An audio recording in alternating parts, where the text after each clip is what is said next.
Bang Kamil, kemarin itu Apa perasaannya gitu? sudah prosesi perjuangan abang yang penuh onak dan duri ya, yang sudah dari dulu. Alhamdulillah sudah sampai pada level di nasional, sudah penyerahan berkas terkait dengan jago tua M. Sangaji sebagai tokoh nasional. Apa perasaannya terkait dengan perjuangan yang penuh onak dan duri itu dan sampai penyerahan kemarin? Silakan Bang. Ya, langsung saja barangkali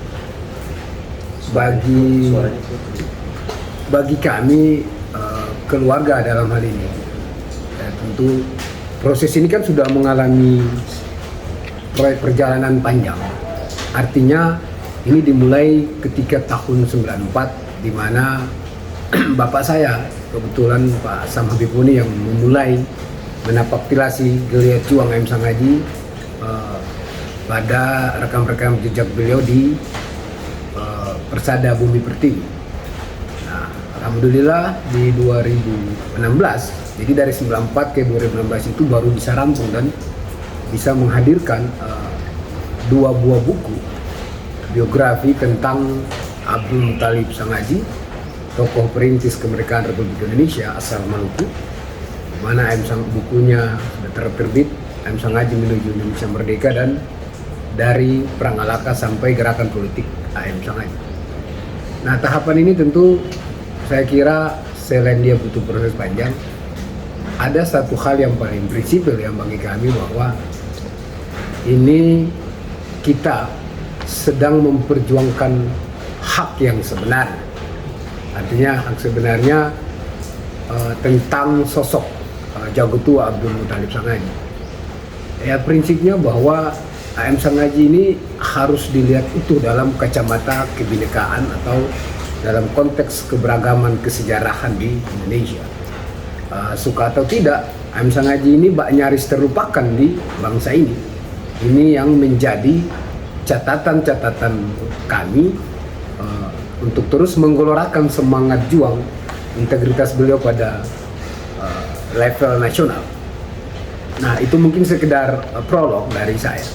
Tapi saya langsung saja mau sampaikan pada kesempatan yang berbahagia ini, kemarin per hari Selasa 31 Januari 2023 sesuai dengan hasil kesepakatan rapat dengar pendapat di Parlemen Karangpanjang Ambon yang diinisiasi oleh teman-teman atau Komisi DPRD Komisi 4 DPRD Provinsi Maluku, itu menghadirkan konsensus bahwasanya jago tua Abdul Muthalib Sangaji akan sama-sama kita usul, dokumennya akan diserahkan pada Januari. Nah, alhamdulillah jalan baik itu, geliat juang itu kemarin sudah kami lakukan, dan saya mau tekankan bahwa selaku founder Abdul Muthalib Sangaji Institute mewakili keluarga katakanlah dan teman-teman yang selama ini berdiri atau sama-sama kita bergerak berjuang maju untuk proses yang mulia ini, saya mau sampaikan terima kasih kepada pemerintah Provinsi Maluku, dalam hal ini Pak Gubernur Maluku Pak Dr. Anus Murad Ismail beserta jajaran, Dinas Sosial Provinsi, Ibu Kadis, Ibu Gusnaria Tepunggoro, Ibu Kabit, Ibu Jekli, tim peneliti pengkaji gelar daerah dan teman-teman di Dinas Sosial lain. Juga masyarakat Maluku, teman-teman muda di akar rumput, Cipayung Ples, KMPI yang selama ini membersamai kami dalam wadah-wadah berhimpun kolektif kolegial guna memberikan message moral atau membunyikan alarm kepada pemerintah pusat bahwa Indonesia harus kita lihat dari sisi yang utuh, bahwa tidak boleh kita lihat dia sepenggal-sepenggal. Artinya ketika sepenggal nanti akan dia hilang makna. Artinya di situ akan terjadi distorsi sejarah. Bahwasanya kita tahu dalam lintasan sejarah bangsa ini, seorang Abdul Muthalib Sangaji masuk pada fase tokoh perintis kemerdekaan Republik Indonesia yang membersamai hampir seluruh pendiri bangsa di Indonesia. Sebut saja nama-nama settle di Republik ini seperti Haji Umar Said Cokroaminoto, Haji Abu Salim, Abdul Muiz, Suryo Pranoto, Ki Hajar Dewantara, dan teman-teman pejuang seangkatan dan junior di bawahnya yang sudah mendapat gelar kehormatan sebagai Pahlawan Nasional Republik Indonesia melalui Besluit atau Surat Keputusan Presiden Republik Indonesia. Nah, iya namun yang ucapan tadi juga soal iya namun. Ya, lalu sebelum saya panjang lebar juga saya perlu sampaikan ada hal yang paling bagi kami ini hadiat majani atau semacam kado istimewa dari Allah Subhanahu wa taala terkait soal proses perjuangan mulia ini, bahwa saat ini kampus Yayan Ambon yang adalah kawah candra di muka intelektual di Maluku saat ini atau sedang dalam proses tahapan menuju akan transformasi alih status menjadi Universitas Islam Negeri Abdul Muthalib Sangaji. Nah, bagi kami ini adalah momentum strategis di mana memang ketokohan seorang Abdul Muthalib Sangaji sudah selayaknya atau sejatinya memang mendapat perhatian serius dari pemerintah Republik Indonesia, di mana dari kalangan akademisi juga sudah mendapuk beliau sebagai nama kampus itu. Ya, ini artinya bahwa kemandirian atau jati diri beliau pada fase pra kemerdekaan hingga menuju Indonesia merdeka itu terekam. Nah, bagi kami ini adalah satu point of view atau satu nilai yang memang harus kita seperti kata Cicero bahwa historia magistra vitae, bahwasanya kita sejarah adalah pesan dari masa silam. Artinya bahwa anak muda Indonesia harus melek pada sejarah bangsa. Kita tahu nama-nama seperti Haji Masa Cokraminoto, Rajiman Weduningrat, Ki Hajar Dewantara itu kan sudah selesai dalam kurikulum atau wacana identitas sejarah nasional. Tetapi menjadi satu homework, menjadi satu pekerjaan rumah adalah seorang tokoh perintis kemerdekaan Republik Indonesia yang jauh dari belahan timur Indonesia, Abdul Muthalib Sangaji, yang memang saya tidak bisa bilang itu beliau terkenal ya, tapi teman-teman di ruang-ruang publik, pegiat sejarah atau orang yang suka membaca atau mendrive terkait soal-soal kajian-kajian suara pasti menganalisis dan sudah mengetahui persis soal jago nama besar Abdul Muthalib Sangaji. Nah, jadi teman-teman, ketika proses penyerahan dokumen usulan calon pahlawan Sangaji kemarin di Kementerian Sosial di gedung Aneka Bakti itu hadir pada saat itu pimpinan Komisi 4 DPRD Provinsi Maluku, Abang Darofik Akbar Afifuddin beserta jajaran, ada Ibu Rostina, ada Ibu Justina Renyaan, ada Ibu Vivian Mahaumahu dan Ibu In Patiasina, dan juga teman-teman dari tim peneliti pengkaji gelar daerah, juga ada beberapa teman dari yang membersamai proses perjuangan ini. Nah, hemat kami bahwa AM Sangaji ketika kita selesai menyerahkan dokumen itu tidak stuck di situ saja. Artinya bahwa dia butuh satu keseriusan lagi, saya maksud butuh semacam political will dari pemerintah daerah Provinsi Maluku dalam hal ini untuk terus mengawal dan bukan saja kita sudah menginternalisasi sejarah narasi sejarah beliau dan kita sudah bingkai dalam dokumen tadi, tapi minimal harus semacam backup, harus semacam kita kawal dia, memberikan penetrasi positif kepada pemerintah pusat dalam hal ini Kementerian Sosial, bahwa proses ini sudah melalui tahapan panjang dan kita berproses ini dari bawah. Kita berproses dari bawah sesuai dengan semangat atau amanat regulasi Undang-Undang Nomor 20 Tahun 2009 tentang gelar, tanda jasa, dan tanda kehormatan. Nah, bagi kami terkait soal kelengkapan syarat khusus dan juga syarat umum dan syarat khusus itu semua terpenuhi. Kami kemarin juga dalam diskusi sebelum proses penyerahan dengan Pak Arief Munandar yang mewakili Ibu Menteri Sosial yang menerima kami kemarin di Gedung Aneka Bakti, beliau juga menyampaikan bahwa toko ini memang sudah terkenal di mana-mana, tapi prinsipnya Kementerian Sosial hanya tugasnya memverifikasi administrasi, lalu tupoksinya akan diserahkan kembali ke tim peneliti pengkaji gelar pusat atau PP2GP, lalu akan diserahkan kembali kepada Komite Gelar Dewan Tanda Jasa dan Tanda Kehormatan. Lalu Ibu Menteri dan Komite Gelar Tanda Jasa tadi akan kemudian melakukan rapat khusus dengan Pak Presiden Republik Indonesia sekaligus menyerahkan dokumen-dokumen pengusulan tadi, dan Presiden Republik Indonesia Pak Joko Widodo yang akan memiliki hak prerogatif atau kompetensi absolut menentukan siapa saja calon pahlawan nasional yang memenuhi syarat untuk diusulkan atau dilabeli gelar pahlawan nasional tahun 2023. Oke Bang, selanjutnya di tulisan Abang itu judulnya bahwa Abang yakin betul sebagai cicit AM Sangaji, yakin betul bahwa akan mendapatkan gelar pahlawan. Apa alasannya? Ya, optimisme tentu itu meringankan beban hidup. Itu selalu saya pegang teguh itu. Keyakinan saya teguh didasarkan beberapa alasan gitu. Ada beberapa variabel yang kemudian mendrive saya untuk terus teguh dengan pendirian saya. Artinya bahwa AM Sangaji ini kan pertama dia masuk pada fase tokoh perintis kemerdekaan Republik Indonesia. Sebelum saya jauh ke belakang mengulas tentang ini, saya perlu mengingatkan memori kolektif bangsa ini juga bahwa di tahun 2021 maju ke 2022 kalau tidak salah, ada satu artikel di harian Kompas itu yang saat itu Ibu Menteri Sosial, Ibu Tri Risma hari ini itu mengurai opini pendapatnya bahwa saat itu di tahun 2022 diusulkan sekitar 30 calon pahlawan nasional dari daerah. Nah, tandas beliau lagi di narasi berikutnya bahwa bukan kemudian tidak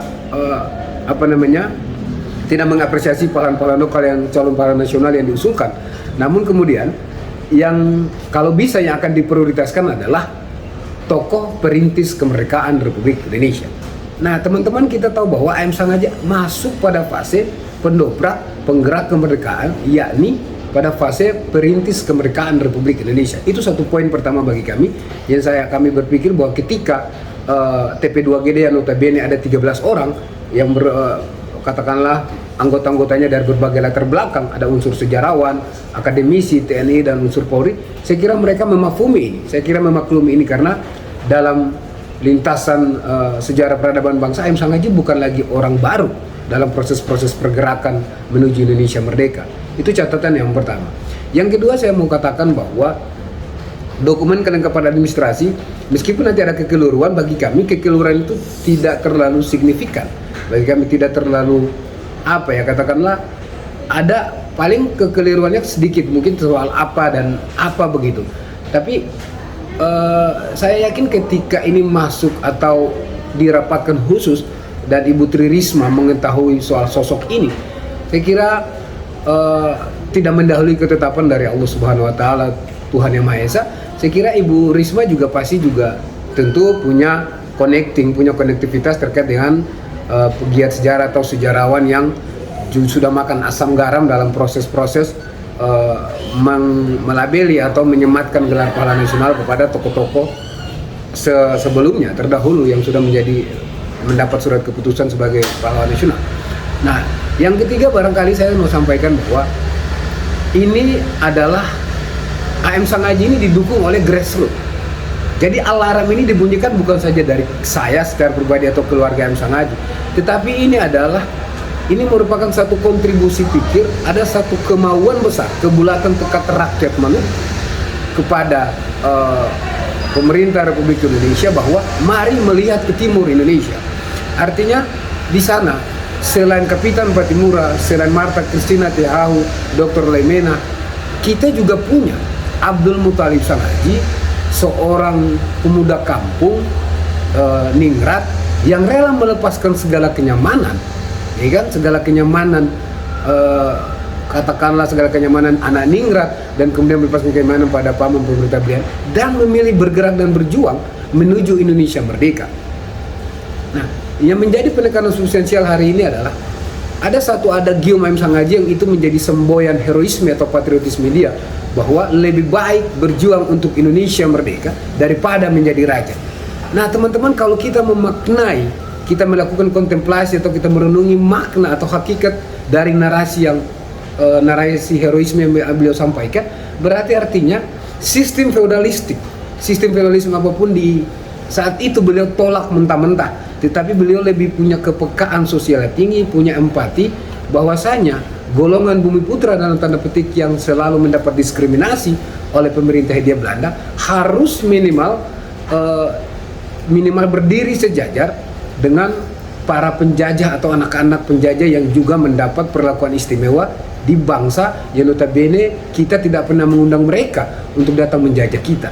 Nah itu barangkali yang saya mau katakan bahwa catatan-catatan penting itu yang bagi kami tentu ini akan menjadi perhatian khusus pemerintah Republik Indonesia.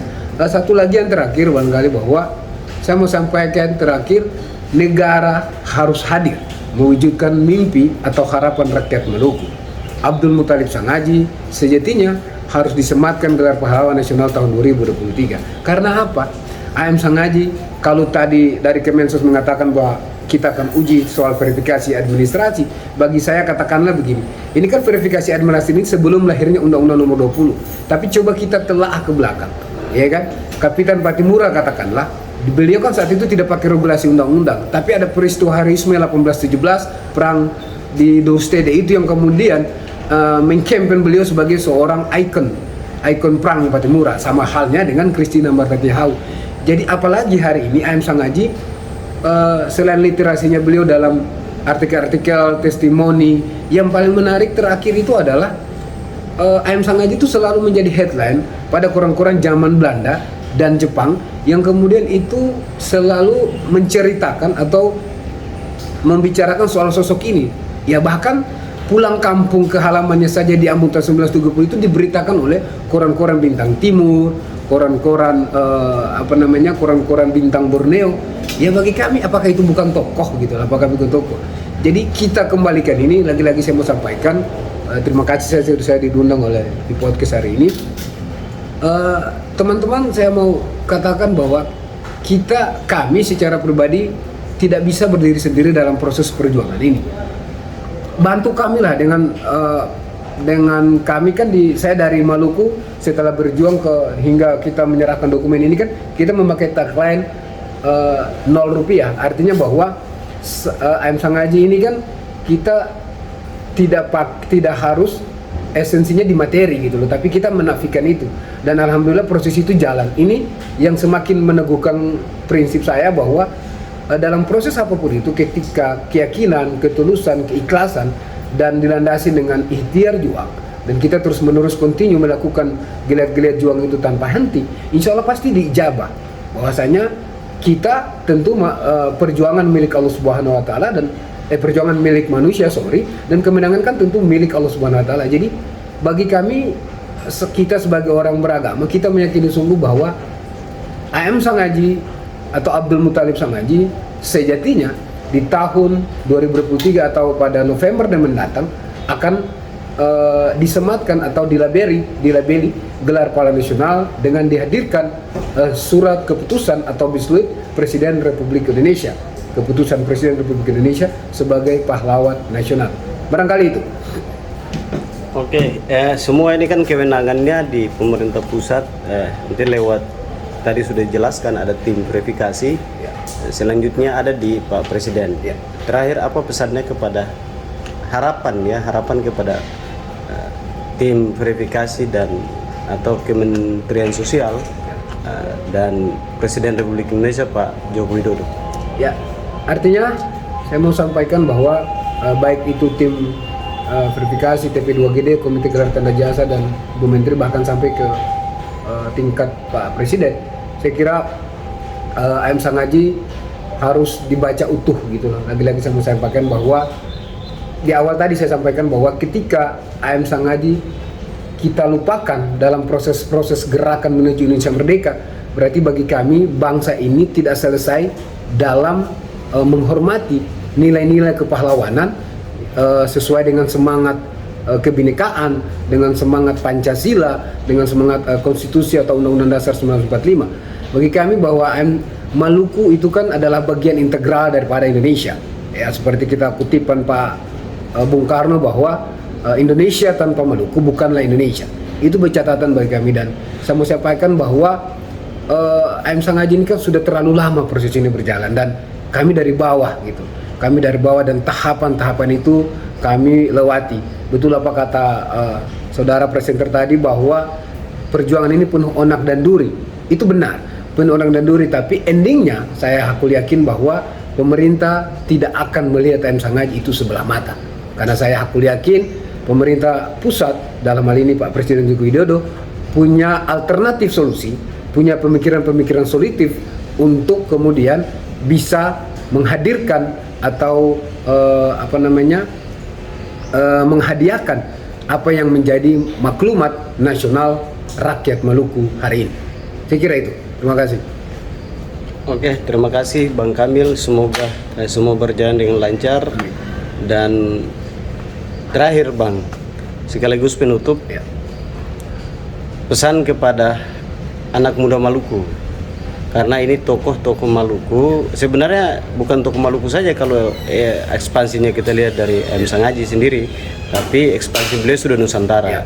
Tapi poin penting adalah karena beliau lahir di Maluku, apa pesan buat teman-teman muda aja di Maluku? Ya, teman-teman muda khusus intelektual di Maluku yang saya selalu sampaikan pada ruang-ruang diskursus intelektual di Maluku sana sebelum saya ke Jakarta, sebelum menyerahkan dokumen usulan AM Sangaji ke Kemensos ini, saya harus menanamkan prinsip bahwa teman-teman tuh harus punya semangat juang.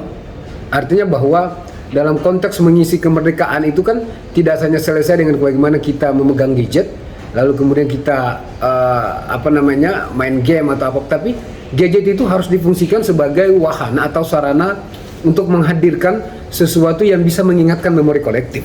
Ya, dalam hal ini bahwa kita bisa searching, kita bisa googling kembali apa sih gitu loh, siapa sih AM Sangaji, bagaimana sih perannya dia dalam konteks kejuangan Indonesia ini sampai merdeka gitu loh.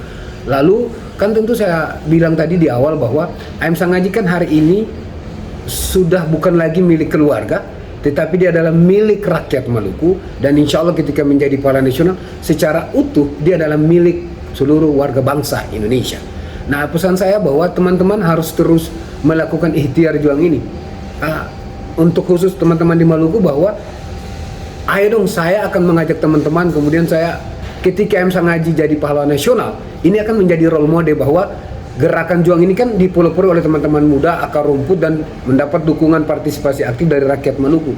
Ayo dong, masih ada AM Sangaji lainnya yang perlu menjadi perhatian serius kita di Maluku. Saya ingin mengajak teman-teman juga, meskipun kita bukan sejarawan, kita tidak punya disiplin ilmu tentang sejarah, tapi minimal kita harus bisa mewariskan legacy yang baik kepada generasi kita nantinya di masa depan, bahwa catatan-catatan yang katakanlah sudah tidak termaktub lama dalam satu dokumen penting orang Maluku itu, ya harus kita satukan kembali, ya kan, dengan semangat Pelagandong, dengan semangat Larful Ngabal atau Ainain.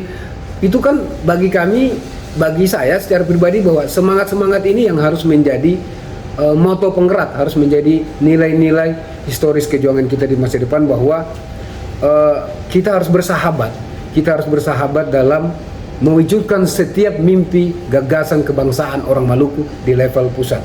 Saya kira itu.